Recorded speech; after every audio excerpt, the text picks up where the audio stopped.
Hello, everyone. This is the Tennessee Volunteers 2024 predicted record. We're going to go through the schedule game by game and give the probability rounded to the nearest quarter that Tennessee will win each of those games. So, Chattanooga should be a 1. Even though they are one of the top FCS teams, Tennessee should have no problem taking care of business against them. And if they do, then Tennessee's a lot worse than we think they are. Just a note about Tennessee as a roster, I think offensively they're going to be fine.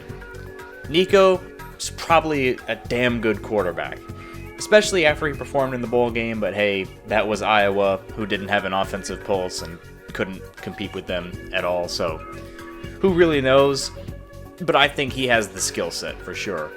The one really big question I have about Tennessee is their defense. They've got a lot of young guys playing on that defense, and that's compounded by the fact that Jordan Thomas is out for the season, got injured in training camp. So that's a big question. And in games like NC State in Charlotte, we're going to find a lot out about Tennessee. I've given this game a 0.5 because I do respect NC State a lot, and plus, the game is in Charlotte, so... And yes, I do know that Charlotte's not actually that far from Knoxville either. Either way, it's going to be a tough game because of NC State as a team and because of Tennessee as a team. Should be a very good competitive game. I respect NC State's offense. I think they have actually more talent at the skill positions than people think. And McCall at quarterback, we'll see where he goes. I think he's a good quarterback. But things change when you're not being hit by Sun Belt players and you're being hit by Tennessee players and ACC players, and that changes things a lot. It's a young defense for NC State as well. So we're going to find out really a lot about both teams. I think 0.5 is the appropriate rating for such a game. Kent State is a 1. Kent State is possibly the worst team in FBS. And if Tennessee struggles with them, then woof. But I don't expect them to. At Oklahoma, a 0.5. This is Josh Heupel returning back to his home team that he played quarterback for. Offensive line is a huge question. And that really concerns me about how they're going to do offensively, because they really had to struggle to manufacture a running game through the running backs last year. I think they'll be better this year, but if they can't block, it's going to be a rough year for them in their first year in the SEC. And I do believe in Jackson Arnold, but you don't really know until the games start if he's what he's advertised to be. And it makes me wonder, can Oklahoma win a shootout? Because if they've got to score a lot against Tennessee and they can't do that, it's going to be a problem. I respect them defensively. As Brent Venables is their coach, I will always respect them defensively until they show me otherwise. Offense could be a big question this year for Oklahoma. So I have given this a 0.5 just because the talent on both sides. I still think Oklahoma could win this even if there's some questions on their team. Because let's be honest, Tennessee also has questions on the opposite side of the ball. At Arkansas, after a bye, is a 0.5. Now you might be shocked to see it. This is just home field tipping things in a certain way for me. I understand the skepticism with Arkansas when you lose KJ Jefferson and Rocket Sanders. Offensively, that's pretty big shoes to fill. But you also have to consider just how bad their offensive coordinator was last year.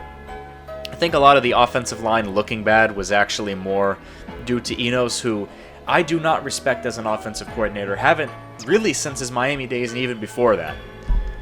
So I thought it was a bad hire when it happened, and I think you might get some overcorrection in close games this year just from Bobby Petrino being a lot better of an offensive coordinator. And so maybe they're a less talented team and maybe they're a lower quality team, but they pick up some wins that they might not have last year from the staff being better this year. That's my feel on Arkansas. I don't think they're quite as bad as they showed last year. And they were in a lot of close games. Only lost in Tuscaloosa to Alabama by 3 points. And that's a really bad team to you guys. I understand because they only won 4 games, but On the other hand, that means that they should be set up, even losing some talented guys, for a better year this year. We'll see what happens. Florida, I have as a 0.5. Another team that people are just writing off that I don't know that you can necessarily do in a given game just from the talent that they have. Florida's a talented team. Tennessee is a talented team. Both teams are going to have to prove things on defense. It's looking like Florida might struggle to generate a pass rush, and that does concern me for Florida defensively. Offensively, I think that's where both of these teams' identities are. I like Graham Mertz as a quarterback. I don't think he's as bad as he showed at Wisconsin. But this is two teams where offense is the strength of the team. Now, they do it in different ways. Tennessee goes with the up-tempo spread. Florida does it more out of the pistol. But both teams have an identity running the ball and manufacturing points that way. But I'm not sold on the idea that Florida is as cooked as people think they are this year.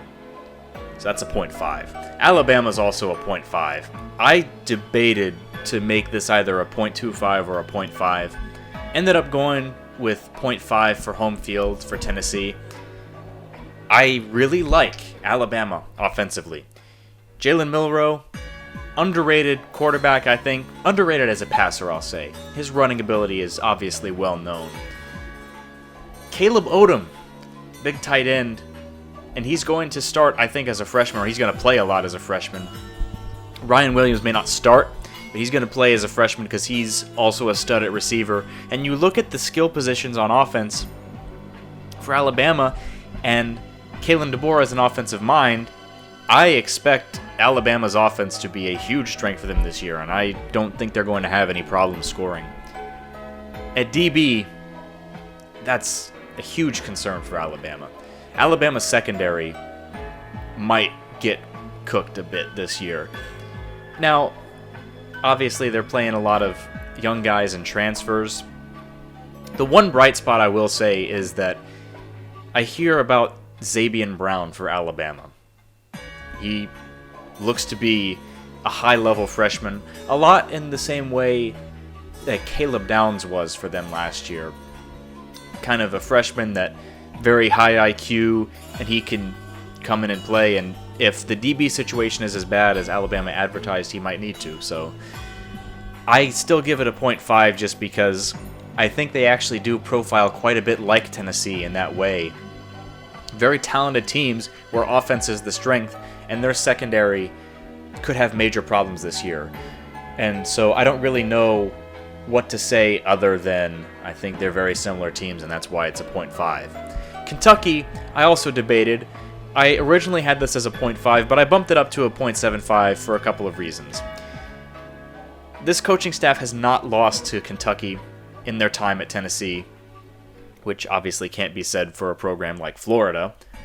But Kentucky, to me, isn't impressive at the skill positions aside from Berrien Brown at receiver. I think it's a bad matchup against Tennessee for the style of ball they play, where they just try to overpower teams.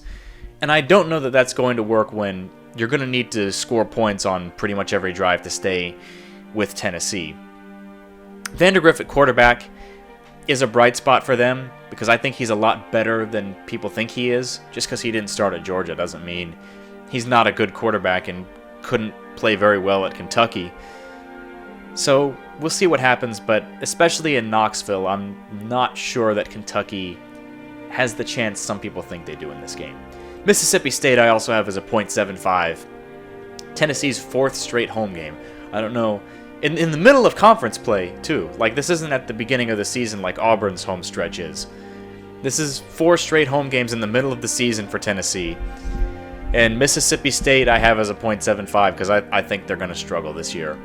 It was hard to get a feel on how truly bad Mississippi State was last year because their coach tried to basically flip and do a 180 on the identity of a team after, Mike Leach died, tragically. And I feel like to keep the team together, he didn't understand that maybe your first year you've got to swallow your pride and do things a little different based on the roster that you have. And I don't think that Coach Arnett really understood that or wanted to try to do that. And that's why Mississippi State wasn't good last year. Not only that, but having inferior players to a lot of these teams that you can't just bully ball your way to a win at Mississippi State with inferior talent to a lot of the teams you're going to be playing, especially in your first year. And I don't think they had the patience for it, and so they hired Jeff Lebby. I think Jeff Lebby will, offensively get them right, but in year one it's going to be tough. Especially if we don't know that Blake Shapen is that good. I think the jury's still out on him. At Georgia is a .25. I debated making this a 0, but I have a really hard time making games a 0 or a 1 in conference play. Like, there's got to be a pretty big talent gulf, and I don't think there's that with this team, with these two teams. We have not seen Tennessee be competitive with Georgia under Heupel, and I think Georgia's too talented. It really does boil down to that for me. Kirby Smart says in the press conference that he doesn't think they have the depth that they want. I still think Georgia not having the depth they want is going to be good enough to beat quite a few teams comfortably, and Tennessee is one of them, because I think Tennessee can easily be shut down if there's just too much defensive talent on the other side of the ball, and Georgia has that, and they're really the only team on Tennessee's schedule that I would say that about. Oklahoma kind of comes close, but even still, not really. UTEP is a 1. They're one of the worst group of 5 teams. Tennessee should take care of them. At Vanderbilt, I have as a .75, almost a 1. But there is a small little voice in my head, and maybe this is just from me being an Auburn fan, that says, okay, Jerry Hill is on their staff now, and they took Diego Pavia out of the portal, and they took a lot of other New Mexico State players out of the portal. Could we see them overturning a bad program into one that is at least respectable in games where there's a talent discrepancy? Because Vanderbilt was not that last year. Could they be that this year? I mean, that's really what Jerry Hill did at New Mexico State. He took one of the worst programs and turned it into a winning program. Is that why Clark Lee brought them in? And is it going to work? Is the follow-up question to that. I don't know, but I do think there is a small chance that Vanderbilt could at least be competitive and surprise people, and I don't think they meet the threshold for being bad for that game to be a 1. So when you add up the total is 9-3 for Tennessee. It's not as good as the 2022 season, but it's better than last year, and I think Tennessee fans would accept this given how far they've come.